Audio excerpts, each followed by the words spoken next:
Hello and welcome to what I hope is going to be a fairly mini series of videos that's going to document my learning of how to heel and tow, which is also known as rev matching in other parts of the world. So I know what heel and tow is. I know what actions need to happen within it to make it successful, but I've never practiced it. I've always used auto clutch in the game, and in real life driving my normal road car I have no need to heel and tow, so it's something I've never done before. So I'm quite keen, and I've been quite keen for a while to do it. So this little series of videos is going to document my journey journey through setting up my pedals to my first ventures out on the circuit using a manual clutch, and then getting into all the mistakes I make along the way of trying to gel in my mind everything that's got to happen when it's got to happen until I actually get good at it, and hopefully then start to get close to or maybe even surpass what I was able to do with the auto clutch setting. So yeah, it's going to be an interesting one, this one. But before we get into it, let's get into what is heel and tow and why are we doing this now.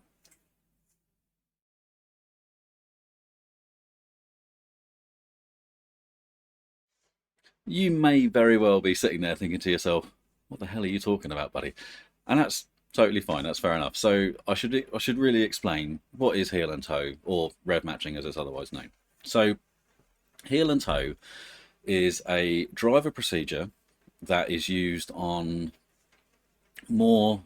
it's more the older cars mainly. There are some modern cars that still require it, but it's mainly the older cars, especially those with H-pattern gearboxes. The occasional sequential shift, but most paddle shift cars will have it computer controlled for you. But for the older cars, it's a process that a driver will go through under downshift. So let's use an example. So if you don't use heel and tow, so you're going down the main straight, coming up to a nice tight corner that requires braking and downshifting. So you're on the throttle, flat out, happy days. You're getting in towards your braking zone, so you lift off the throttle, you move your right foot over to the brake, and you start braking. At the moment you then want to downshift, you'll then press the clutch down, change your gear. Now, if you're not heeling and towing, you'll now lift the clutch up and your gear change will be complete. At that point, what will happen is that the engine at the start of your gear change would be at, say, I don't know, 6,000 revs. At the point you lift the clutch up and re-engage the transmission to the engine, you'll then find that to match that same road speed, the engine needs to be at, say, 8,000 RPM. So now the engine's got to catch up 2,000 RPM very, very quickly at the moment you release the clutch. So, and the only way that it can do that is to use the rear wheels to essentially bring the engine speed back up again. But the rear wheels can only do that if they've still got grip to spare. If you've got your brake balance already set to a good balance, the rear wheels will already be at their full capacity to do the braking. So then they're going to lock, which then makes the rear of the car very unstable. So what the driver does in heel and tow is that they'll be going down the straight really, really quick. They'll lift off the throttle, they'll put their foot on the brake. They'll then, at the right moment, press the clutch down and change gear. Now, before they release the clutch, they'll then keep their foot on the brake still and maintain brake pressure. They'll then twist their right foot over towards the throttle and give the throttle a little kick, which will then bring the revs up for those 2,000 extra revs that are needed to match the road speed of the vehicle. Then they'll then release the clutch and the gear change has then taken place.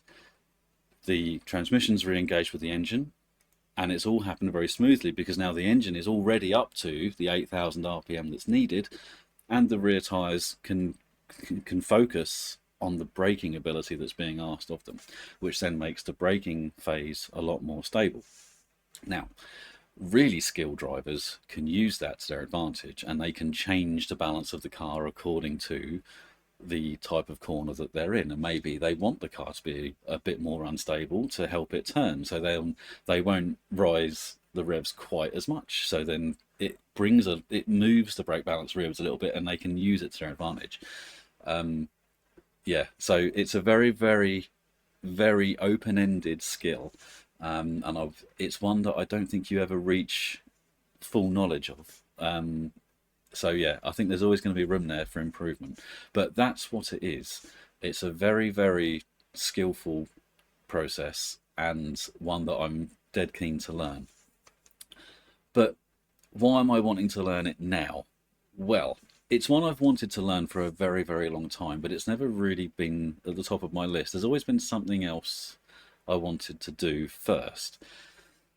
The other day I did a video, I can't think which video it was, but one of them was a older car which had an H pattern, and I was using auto clutch with the sequential shifter. And somebody commented, and I can't think who it was, but someone commented quite bluntly, and I'm paraphrasing here just a little bit, but they very bluntly commented essentially, stop being such a pussy, drive the car properly and how it's meant to be driven. Well, and they've got a very good point. However, at the time, I didn't have a clutch pedal and I didn't have an H pattern shifter, so I couldn't. And I was using the game in the only way that I could. But I have now since sourced a clutch pedal, and I have also sourced an H pattern shifter. The clutch pedal I've now got. It's installed and it's ready to go, and we'll get into that in just a moment. The H pattern shifter, being the 40-plus-year-old father that I am, I can't have it until Christmas Day. So I'm going to have to wait just a few more days before I can install it. But in the meantime, I'm going to do this video with the sequential shift. So I'm still going to be doing the gear change manually, and I'm still going to be learning heel and toe, but I won't be having to also deal with the H pattern shifter as well. So in some ways it will work nicely, because I'll be able to because the change is a little bit less. I've got one less thing to have to think about, so it'll be a nice easy lean into I hope it'll be a nice easy lean into learning this new process to me. So that's the background to it. Let's quickly get into the early work and the preparation I've had to go through to get ready for this process to actually start.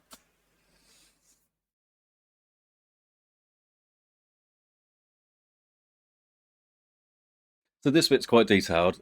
Please forgive, I've got notes on my phone here which I'm going to have to follow through with, and so the eye contact might be a little bit sporadic, but we'll get through it. We'll push through it.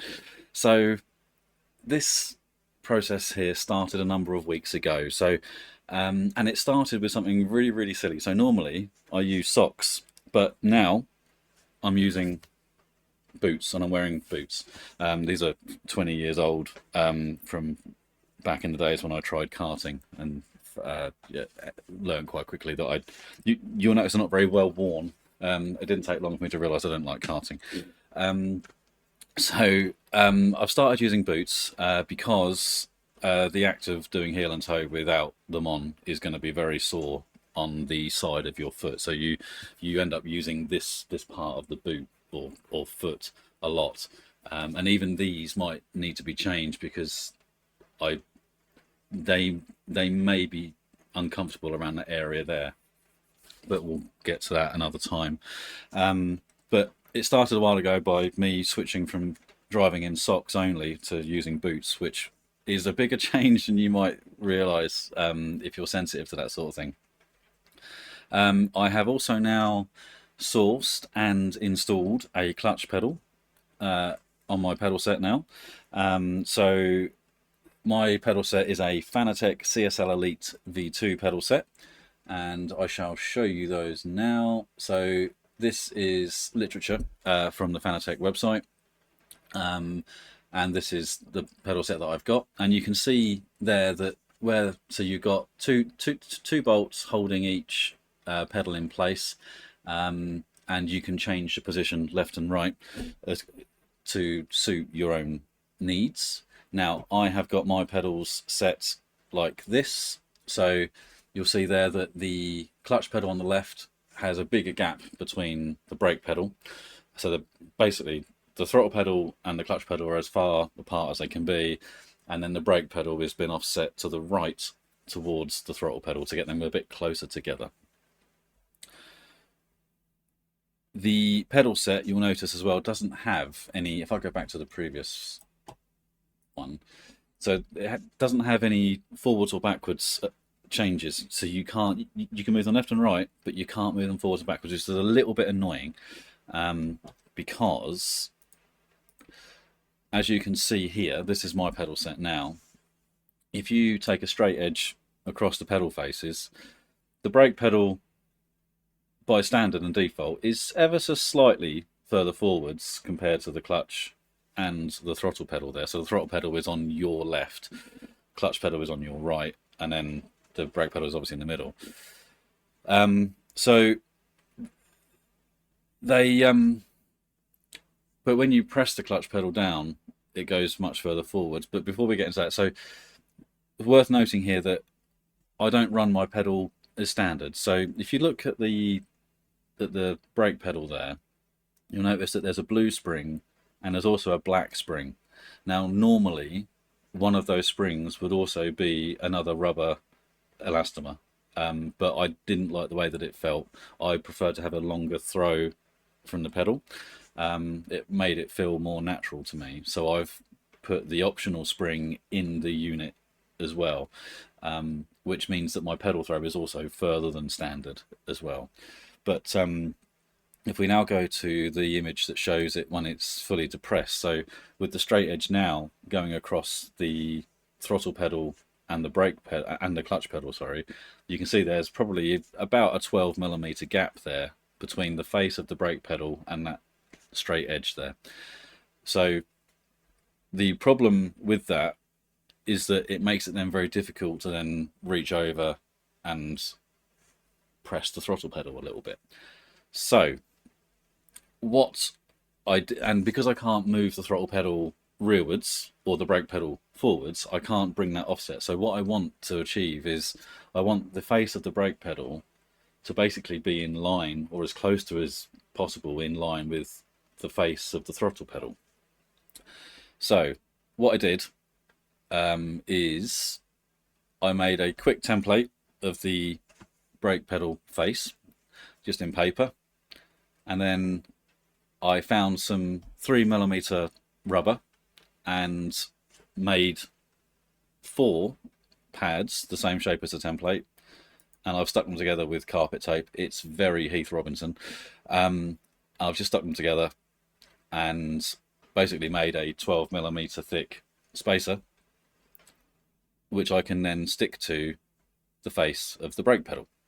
This is a temporary solution, I'm hoping, and if it all works nicely as I'm hoping it's going to work, then it should fit in very, very well, and I can make a proper solution in the near future. So now when I press the brake pedal, so you see there that it's now about 10-12mm leaning ahead. Now when I press the brake pedal down, you see that the springs are there almost fully compressed. The brake pedal face is pretty much in line with the throttle pedal there. So that's basically what I've tried to achieve. That's how when I was sitting here just playing with it, that's what I felt it needed. So, and if I didn't do that, then I think that my ankle and my hip would not be thanking me very much. So this should be a lot more comfortable in the longer distance races. So there's that. And I would also like to introduce you to Pedal Cam. Hello. So I wanted a pedal cam in place so that you could see what I was doing and make it clearer so that I can then also explain it to you as well. So, and then you can also see, well, I'll also put on the screen as well the electronic pedal values as well, so you can then match what you're seeing on the cam, on the pedal cam, to the to the data on the screen. And also, I didn't want you to miss out on my ugly mug either, so it's important that you get both, I think. Now, I've had to rearrange the screen layout a little bit. So previously I had like a wider aspect ratio, but I had a black bar top and bottom of my screen. I've now basically taken up the top bar, moved it upwards, and then put all of the black spacing at the bottom. So the game footage is as unaffected as possible. So it should hopefully make it nicer to run it. If I run it as HUD free as possible, you should get a clearer viewing of what's going on as well. So I'm hoping to maintain that use, and fingers crossed it will all work out nicely and we can develop it further and make it even sweeter than it is now. So that's the setup of it all now. So we've got the clutch pedal in place, we will have the gear shifter in place, the H pattern, when it's arrived in Christmas Day, when he's been.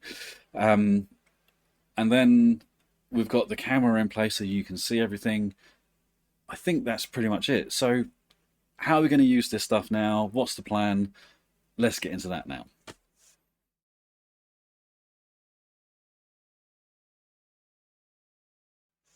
My plan is quite simple. I'm going to take a car with an H pattern gearbox that I know very, very well, not too fast, to a circuit that I know very, very well, but the circuit needs to have braking phases with downshifts, and also sections of the circuit that don't require downshift but do require braking. So a part of this is going to be the learning how to mix and match right foot braking and left foot braking to help keep the car nicely balanced. I want to be able to interchange the two, so I need a circuit that's going to give me that option. So we'll get out on track with auto clutch enabled, and I'll quickly show you the auto clutch process and what it's doing for you, just to back up what I was saying earlier. And then I'll set a sensible benchmark sort of race time, not an out and out balls out lap, but a good sensible pace. Then come back to the garage, disable the auto clutch completely, and then get into manual clutch usage and manual shifting, and get back out on track and get comfortable with it, just the shifting, the using of the clutch, practice the heel and toe as well. And then once I get comfortable, however long it takes, it's going to be warts and all, and if it drags on, I'll add timestamps in the description. Once I'm comfortable, I'll then see how close I can get to that benchmark time set with the auto clutch enabled, and then stop at a sensible point, digest what's happened, summarize it, and then leave you to your day. So yeah, without further ado, let's get trackside and let's go testing.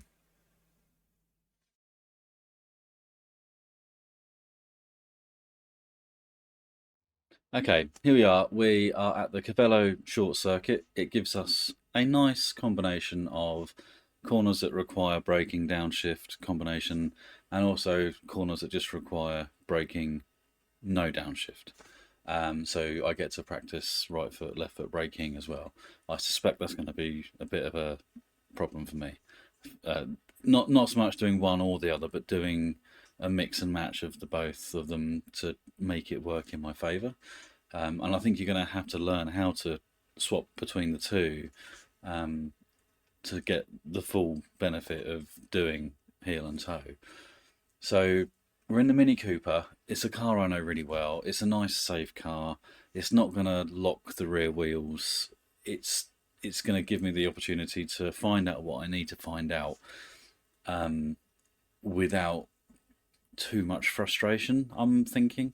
And then maybe in the next test, if everything is going well here, maybe we'll move into, say, the Group A BMW M3, which is another car that I know. It's got an extra gear in it, another H pattern car. it might be the next step up, you know.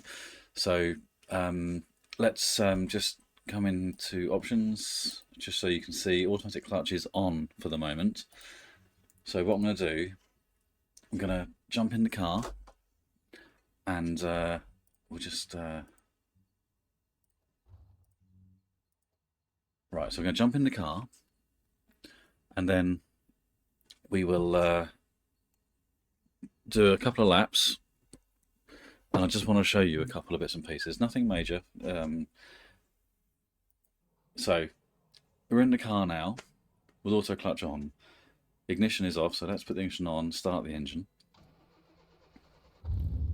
If you look in the top of the screen there where the rear view mirror is, you'll see that there's a grey pedal and a red pedal. The red pedal is the brake, the grey pedal is the clutch.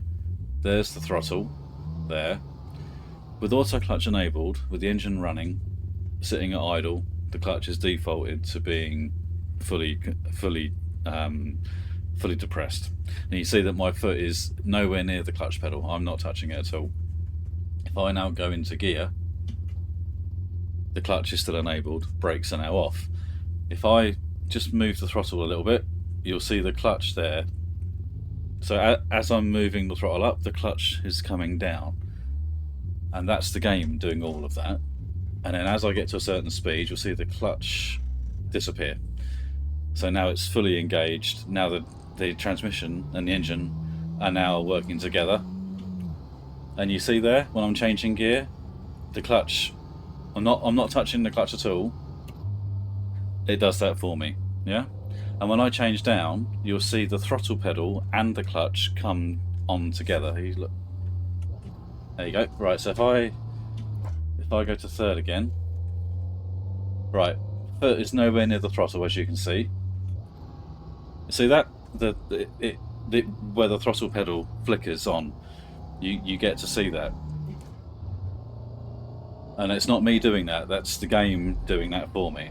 So if let's go a slightly higher speed, throttle away, yeah? So you see how much the auto clutch is doing. Now my original plan was to go around and do a representative lap.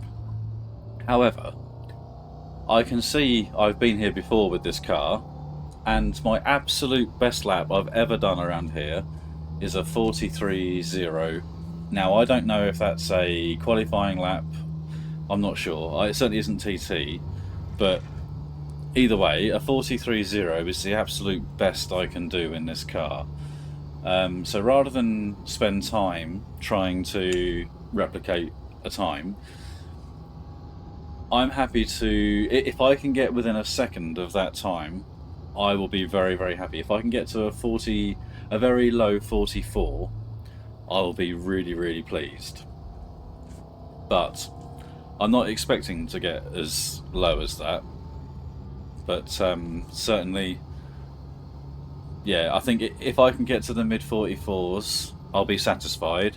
If I can get to the low 44s, I will come away from here with a really, really big, massive smile and a huge amount of satisfaction. So let's head back to the garage now. Right, so return to the pits, options, gameplay, auto clutch is now off. Save, back, drive. Now, everything is now down to me now. So if I ignition and start, you'll notice now that the pedals are now completely down to me. So, throttle, now it's in neutral, so it's fine. If I now put it in gear, the car will stall, because I haven't got the clutch down, which is exactly what you would expect it to do. That helps if you don't start it in gear as well. Right, so there's my clutch. That's me doing that, as you can see. Alright, now I can put it in gear. If I release the clutch too quickly without throttle, it will stall, exactly as a proper car would behave. If I don't give it enough throttle, see, it just starts to stall there. If I just drop the clutch, it will spin really quickly.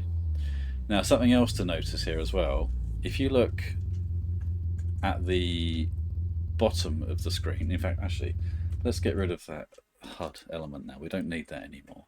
The only reason I had that on show was purely because it doesn't actually show in the second monitor. If you've got auto clutch enabled, then the automated pedal actions don't come through to the through in the data to the second monitor app. So, but now we're using a manual clutch. Everything is there to be seen. So, another point of note: if you look to the bottom right hand corner of the screen, you'll see a little white number there that says 48 degrees C now. That is the temperature of the clutch. Now, as I'm slipping the clutch, I have been driving for 20 years. Watch that temperature. As I'm slipping the clutch, that temperature is increasing all the time. That's something I'm going to have to be wary of now driving this, is the clutch temperature. Right, so let's go driving.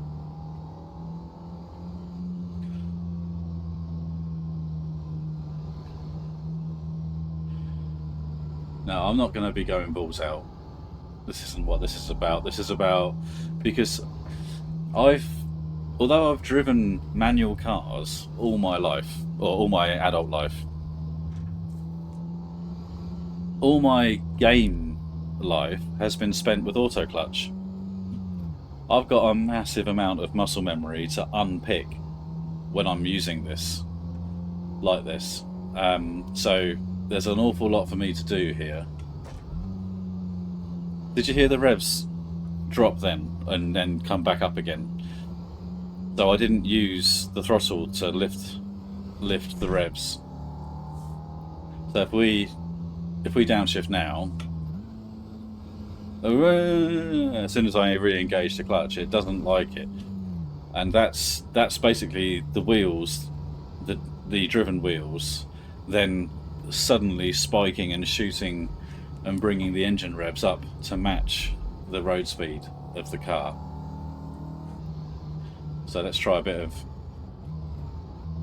timing was out there.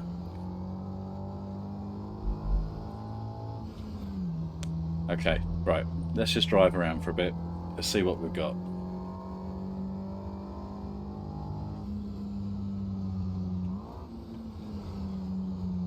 So that was me there, and I didn't do a very good job of it, as you saw.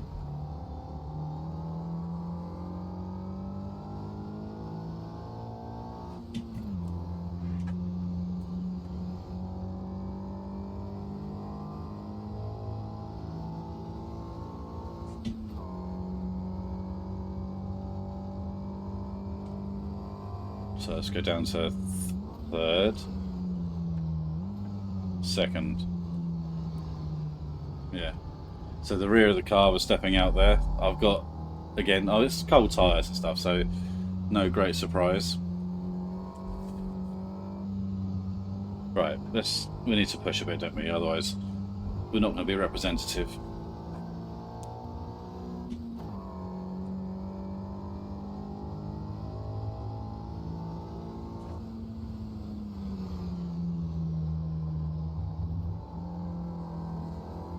So where there's no downshift required, I really need to try and make it so that I'm still left foot braking. So here, for example, I need to try and maintain left foot braking on those areas, because then that gives me greater control of the car. Same for here, but the next corner after this will need to be a downshift down into second. That was not bad.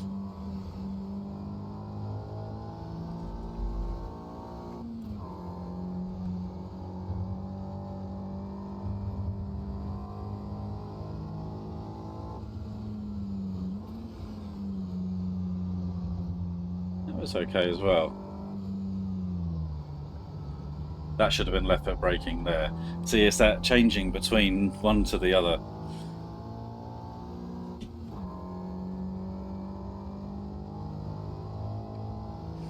And also making sure then I don't get confused in my own head as to what I'm doing. I don't get my pedals mixed up.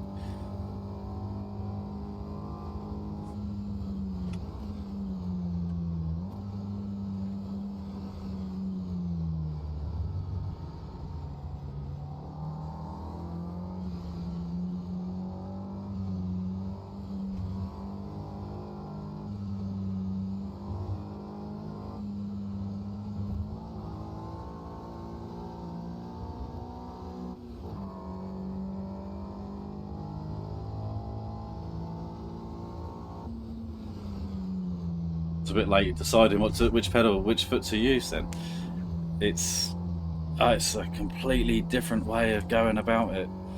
There's so much more. I think it will become natural and muscle memory, but at the moment, at least, it's all very alien to me.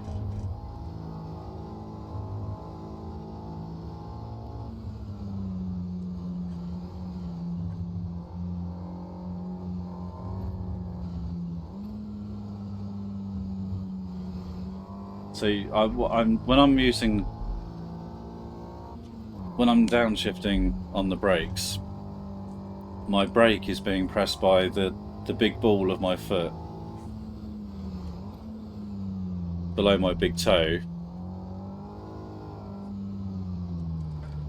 Should have been left foot there again. So I'm sort of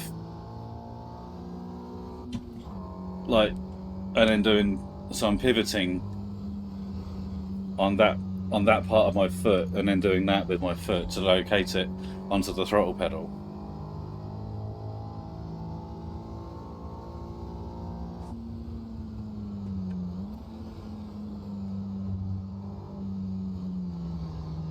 I'm not sure if my spacing needs to be changed or not on my brake pedal. You know that big rubber block I've created? I'm glad I've done it in layers. I'm glad I've done it in layers because it gives me the chance to then strip a layer off or maybe add a layer on.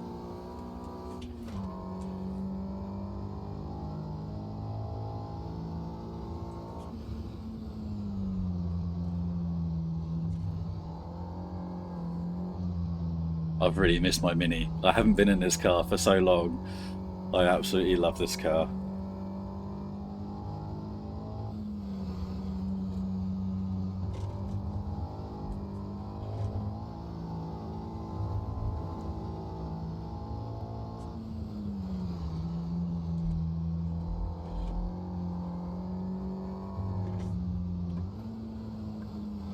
I didn't quite used to. I wasn't on the brake enough there. Too much focus on what I had to do on the throttle, not enough on the brake.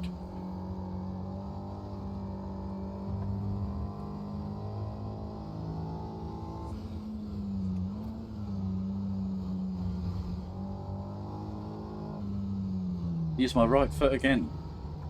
Maybe that's just where it needs to be. Don't know.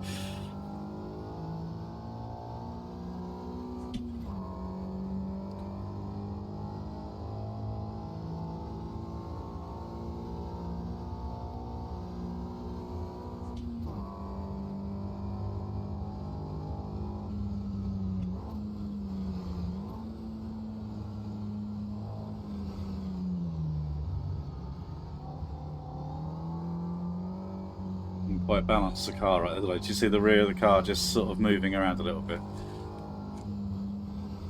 Didn't quite weight it properly on the brakes. Something which, you know, with a purely left foot braking, I can do.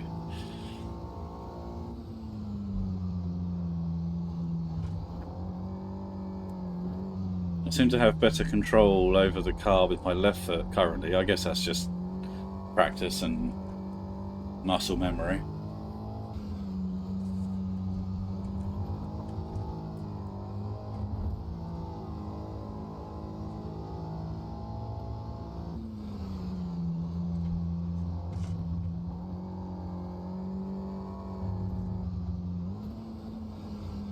I've done it again. Run wide that.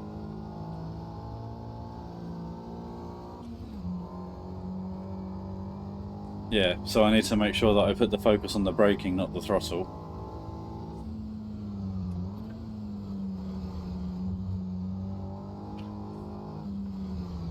but my brain is purely on the throttle, mainly.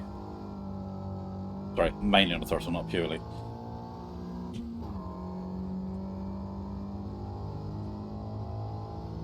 So what's this going to be? This is going to be... So we're at 44.9.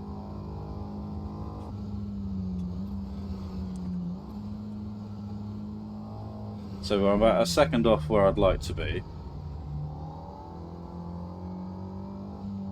Which, for lap 6, I think is pretty good. I'm happy with that. That's a good start, that.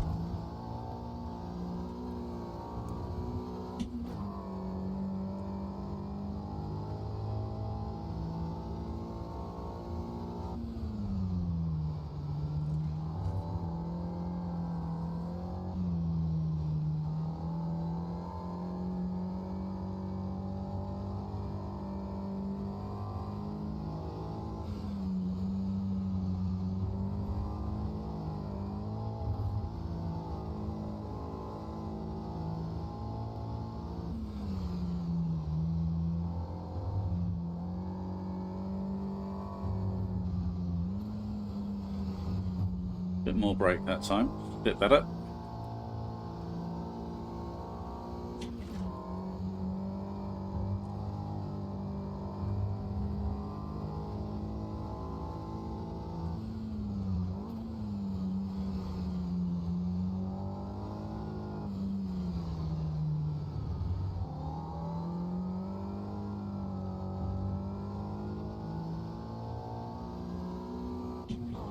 So I can feel that my landing position on the brake pedal is not that consistent yet. 44.3, that's a great start.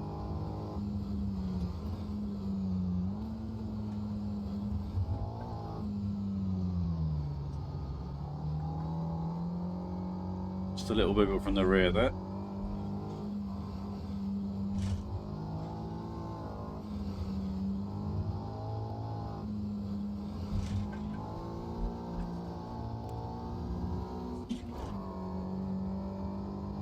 I haven't murdered any gears in the gearbox yet, that's a good start as well.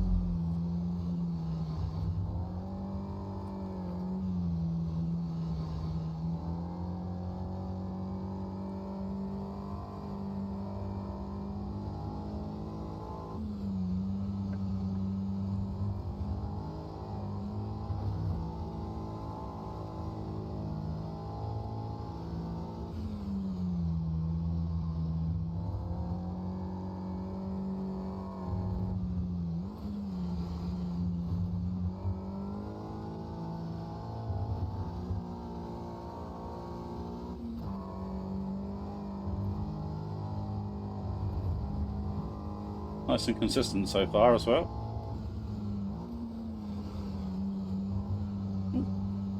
A bit too quick in there. And there. So lost some time there.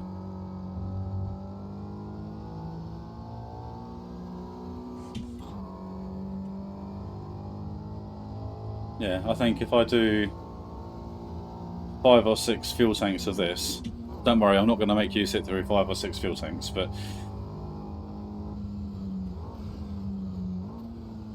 I think if I do that, then I will quite soon find my rhythm with it.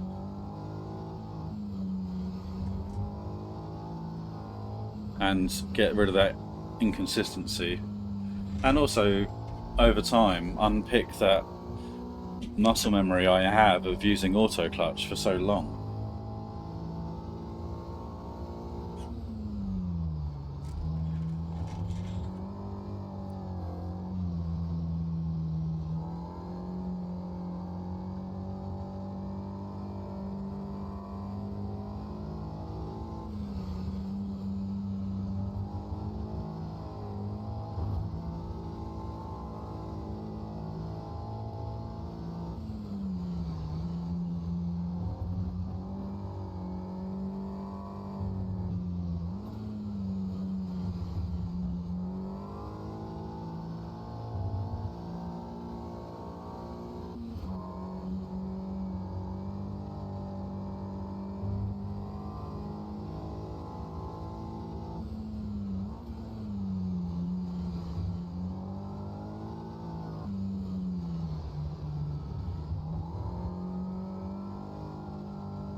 So we're very close.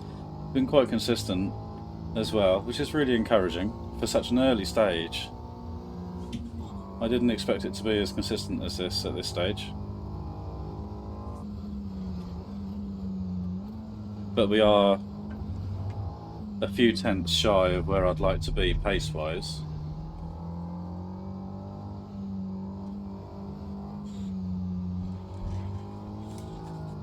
But if you'd have offered me this pace after 9 laps, I'd have taken it.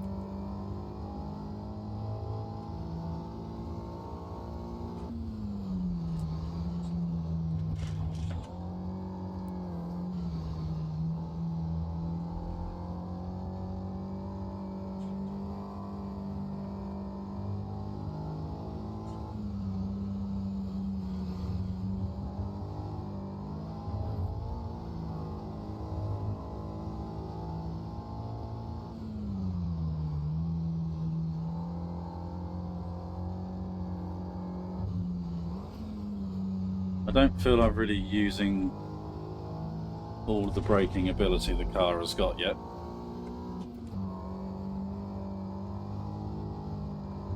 Even when I'm left foot braking, I don't feel I'm using all of it. So I need to just focus a little bit more on being a bit more aggressive on the brakes.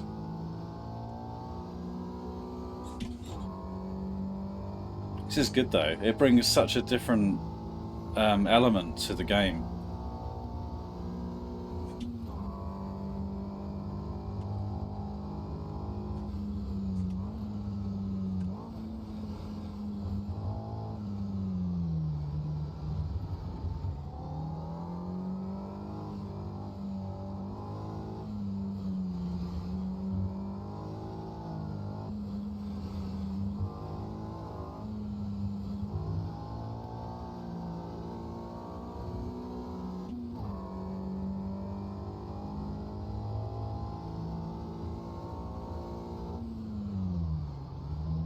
There we go. Just did you hear the tyres complaining a little bit there on the brakes? That's good.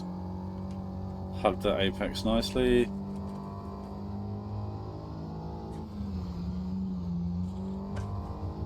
Couple of stabs at the brakes there, just to get it in.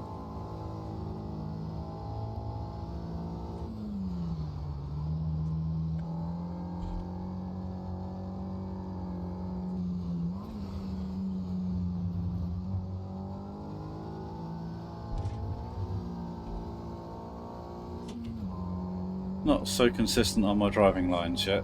The braking differences are making it harder to be as consistent as you'd expect, I guess. Really, it's no great surprise that. Bit slower that lap. Now temperature's looking to 75 on the left front, 81 on the right front. Okay. And the rears are cold, essentially.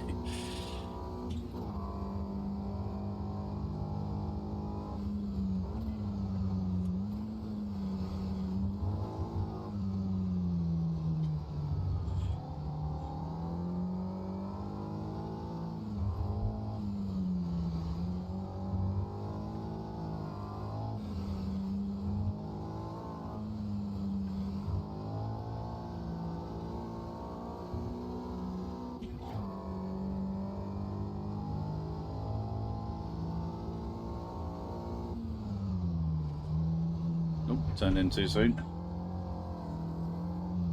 Yep, fair enough. I'm surprised that's the first one I've had, actually.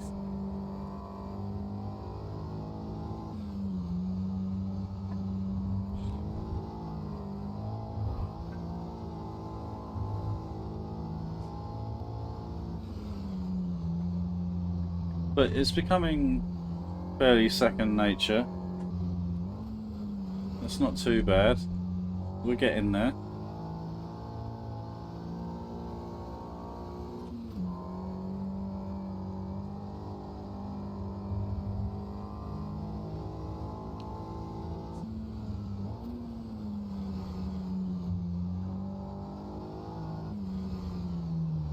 but we are running 2 seconds off the pace I know I can do.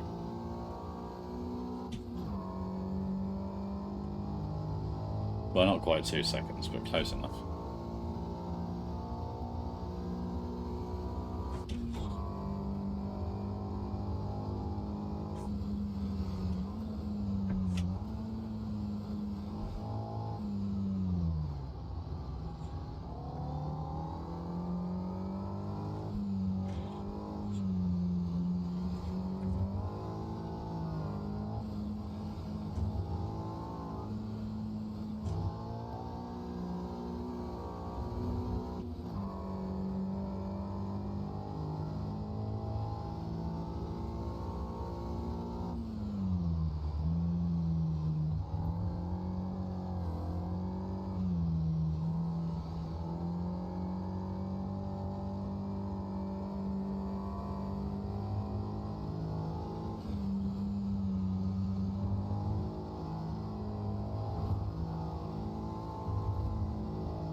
Dismiss the apex there.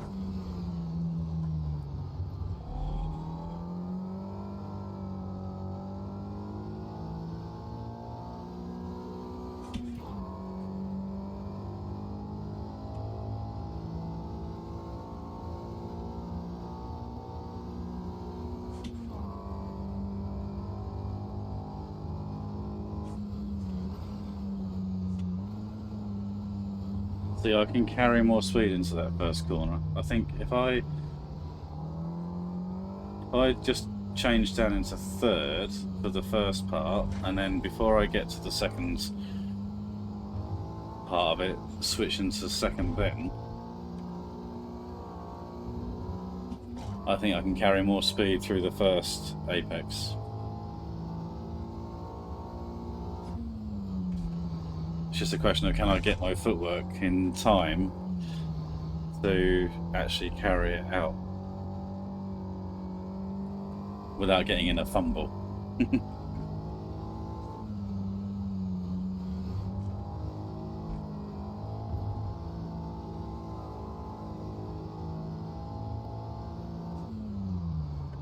Oop, a bit late on the brake set.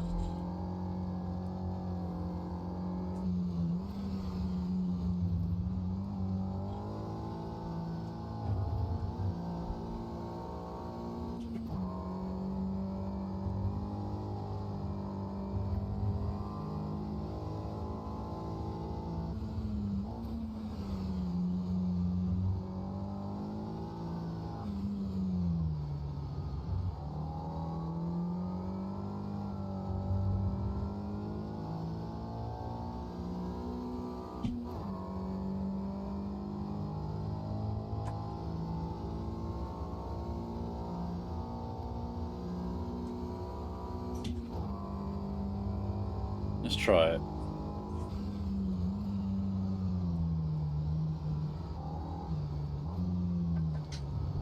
See there, like we gained thick end of a tenth there.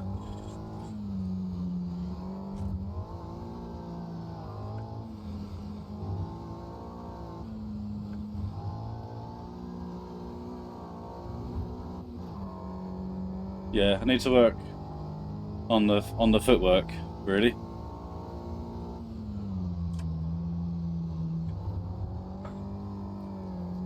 But I do think there's some time. I think there's some time to be found with newer tyres, but I don't want to get into bolting new sets of tyres on. Not at this stage. There's about familiarity here. But I think there's a 43 in there with a new set of tyres. Ah, my first gears. And look what it does. Look what it does. immediately you're off the circuit. Wow, that was it was all going so smoothly until it definitely wasn't there.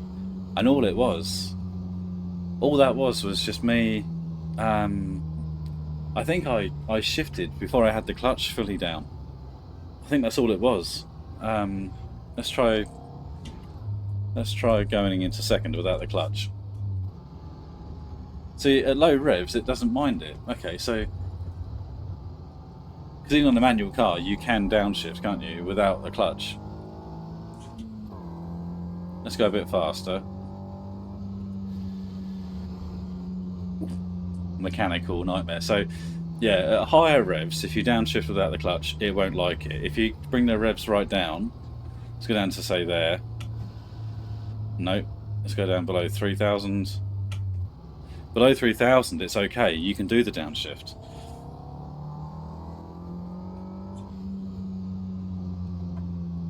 Can you upshift? No, you can't upshift.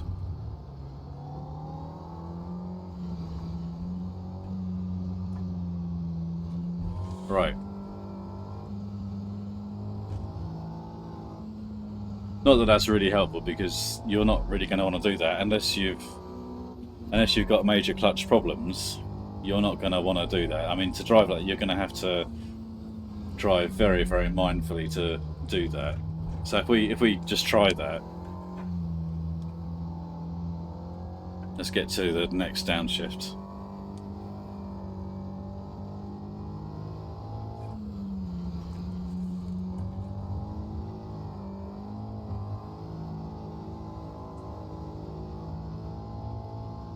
So can we get into this corner here without using the clutch? So into... No, because you're above the 3,000 limit, so you can't. You can probably get away without doing the throttle blip though, because the revs are so much lower. So let's try doing it without the throttle blip. Yeah, so you can get away with it there. It's not ideal, because you do always want a rev match if you can. You'd only want to do that if you were intentionally trying to change the balance of the car.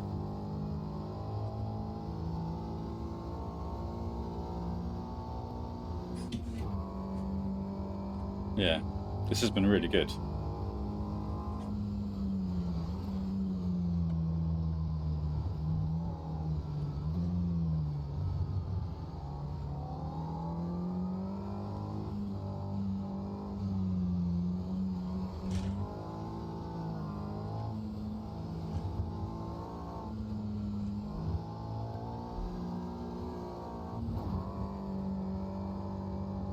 So we're just over a tenth up there, aren't we?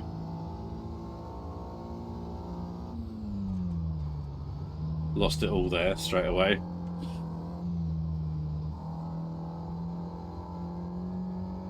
Well, most of it anyway.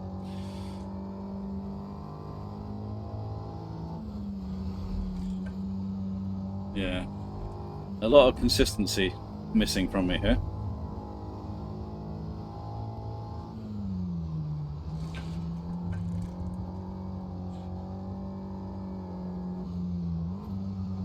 One of the things I really work towards is consistency.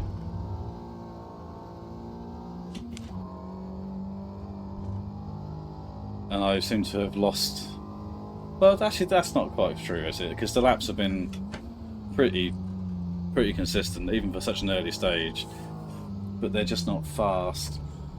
If I was to try and hurry things along, you'd see a lot more mistakes creeping in. You'd see a lot more gears having the tops taken off.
lost a lot of time in that double left there, didn't we?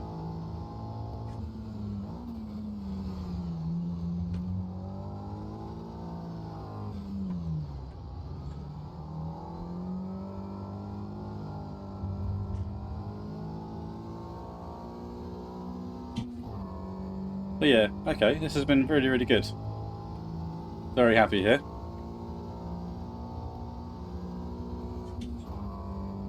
$44.2. Okay, I'm happy to call that for this run, at least. I'm pretty happy with that. The lap times have been fairly consistent. Let's just drop that into the pits there. So, there's a number of, I mean, it's not consistent. Well, I'm not consistent. My ability to apply the brake with my right foot and my left foot are not quite equal yet. So I need to work mainly on my right foot, I would say. The flipping between right foot braking and left foot braking, I can do it, but I have to do it consciously. So I need to work. I need to just keep turning the laps, make it so that that becomes a natural movement. I lunched the gears in the double left, didn't I? So where I changed the gear before I had the clutch fully down, and then that actually sent me off the road. So there's that to work on. Because my braking with my right foot and my left foot is inconsistent, my driving lines, so my apexes, are getting a little bit sloppy. But with all that said, our potential lap is still a 43. Was it a 43? A 43.7, which is, well, so my fastest, so my vehicle record here is a 43.079. So we are 0.7 down potentially on what's achievable. And I think for the first, what have we on? Only on lap. For the first 18 laps, I think that's doing all right. I'm quite pleased with that. So yeah, I'm gonna stop that there, because the car balance itself is nice. There's nothing wrong with the car. I think all that's left for me now is just to keep doing that now and just make it so that it's then normal and just enjoy the act of driving a car. But what I definitely can say though is that the extra elements that it brings to the game is quite rewarding. So if you are like I was, where I hadn't got a clutch pedal, I haven't got, I mean, I haven't got an H shifter yet. This is still using a sequential. Oops, wrong button, fat fingers. It makes it more, well, it feels more rewarding. I can imagine it being extremely frustrating at times as well, but it's a nice feeling. I'm enjoying it. I'm glad I've done it. Yeah, so yeah, right. Okay, well, I'm going to stop rambling there. I think that's plenty for this first video. You'll probably see me again soon, possibly in the BMW M3 Group A. So yeah, but for now at least, let's leave that there. I think there's enough there to digest. I'm going to sleep on it, and we'll come back to it another day with a fresh head and keep plugging away. Right, well, if you've stuck it this far, thank you for watching, thank you for supporting, and until the next time, we'll see you later.